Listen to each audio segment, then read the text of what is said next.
Lanjutan, Aroba Inspirasi Kehidupan. Setelah pesta selesai, Tio beserta keluarganya kembali ke kediaman keluarganya. Sesampainya di rumah, aku merasa kagum melihat rumah Tio. Sangat besar dan mewah, barang-barang di dalamnya semuanya merek berkualitas.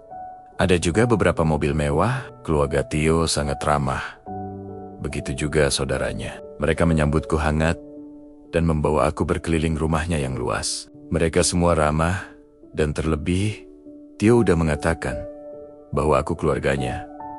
Membuat mereka sangat menghormati aku. Dan pada saat jam makan malam, semua keluarga berkumpul di meja makan. Meja panjang yang dilengkapi makanan enak dan mahal. Ayahnya Tio menyuruh aku untuk membawa doa makan setelah selesai dihidangkan. Namun, aku terdiam dan teringat anak istriku di kampung. Dan setelah itu, aku pun memberitahu semuanya untuk tunggu sebentar ya.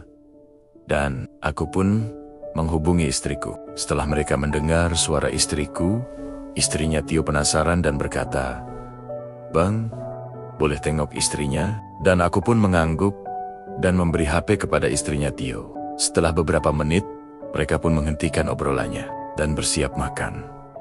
Dan berkata, "Nanti kita teruskan ya Kak." Singkat cerita, setelah selesai makan istrinya, Tio kembali menelepon istriku sambil pergi ke kamar pengantin dan berkata kepada kami, "Tunggu dulu ya," dan berbisik kepada Tio, "Aku pendidikan dulu ya, sayang." Tio pun mengerti maksud istrinya dan mengizinkannya. Kami pun pergi merokok ke taman samping rumah Tio sambil bercerita. Dan seperti biasa kami sering bercanda dulu dan terulang kembali. Dan aku menyampaikan jika besok aku pulang. Tio kaget dan berkata, "Tunggulah dulu, kita ke rumahku dulu dan menginap 1 hari," kata Tio. "Aku khawatir dengan keluargaku dan kangen sama mereka." Dan Tio pun berbicara, "Aku sebenarnya ingin kalian pindah aja kemari dan bekerja di kantorku.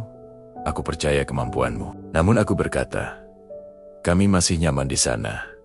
Hidup kami tenang, walaupun ekonomi kami pas-pasan. Bisa berkumpul, berdoa, dan makan bersama. Tidur bareng istri, dan bisa bermain dengan anak-anak. Itu sudah hadiah besar dari Tuhan Tio." Tio pun mencerna semua yang aku sampaikan dan berkata, "Aku beruntung banyak punya saudara seperti kamu," dan tersenyum puas. Pelayan di rumah orang tua, Tio geleng-geleng melihat kami. Karena mereka kenal sifat Tio tidak sembarangan, orang bisa bercanda dengannya. Detail itu, istrinya pun menelponnya, dan ia berkata baik. Tio berbisik pertempuran segera. Dimulai ia tersenyum dan pergi. Dan tak lupa aku mengingatkan apa yang aku ajarkan tadi. Tidak lama setelahnya, pelayan di rumahnya memberikan HP-ku kepadaku dan menyampaikan, "Kata ibu terima kasih." Dan aku mengiyakannya. Aku kembali menelpon istriku dan bertanya, "Apa yang kalian bicarakan?" Istriku bilang, "Ini masalah perempuan, gak usah ikut campur." Dan aku pun mengerti. Yang aneh ya, orang kaya belajar gituan aja. Aku ditransfer 10 juta loh. Aku juga kaget. Singkat cerita, setelah hari aku mau pulang, Tio mengantarku ke mobil menuju kampungku. Karena aku menolak untuk diantarkan sampai ke kampungku dan memilih naik taksi aja. Keluarga Tio pun turut hadir.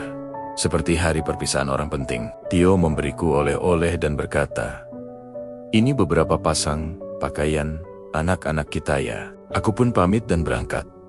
Setelah di perjalanan, aku penasaran, baju bagaimana ya yang mereka beri? Dan aku pun membuka tas itu dan terkejut. Tunggu lanjutannya ya, teman-teman. Tekan suka dan tekan subscriber. Pesan dari video ini adalah ikhlaslah saat memberi dan menolong semampu kita. Dan doakanlah orang yang sudah berkorban untukmu.